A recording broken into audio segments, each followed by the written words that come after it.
বাংলাদেশের ঘরের ছেলেরা দেশের মাটিতে নয়, এবার বিদেশের মাটিতে দেখালেন নিজেদের ক্লাস। পিছিয়ে পড়া ম্যাচে এখন আর হার নয়, কামব্যাক করতে জানে বাংলাদেশ। প্রথম দফায় সহজ সুযোগ মিস করলেও দ্বিতীয় দফায় গোলের সুযোগ তৈরি করেছেন ফাহমিদুল।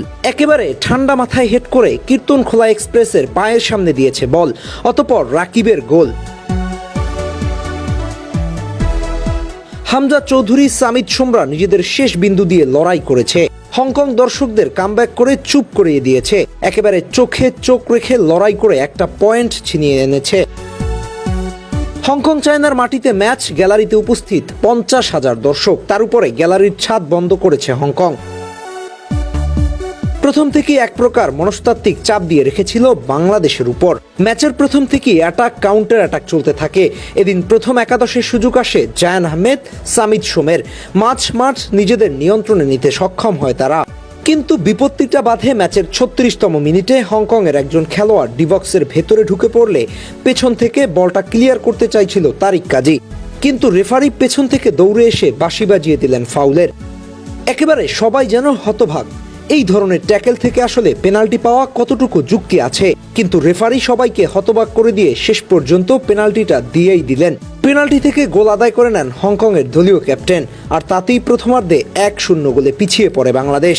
কিন্তু হামজা চৌধুরী, সামিদ সোমরা যেন কিছুতেই হার মানার পাত্র নয়।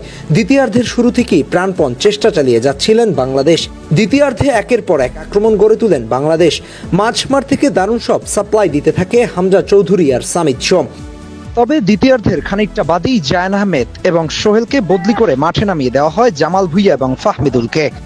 ফাহমিদুল এবং হামজা মাঠে নামার পরেই সেই পূর্বের ম্যাচের মতোই ম্যাচের গতিপথ বদলে যেতে থাকে। হংকং চায়নাকে একেবারে চাপ দিতে থাকে ফাহমিদুল এবং জামাল ভুঁইয়ার ডুও।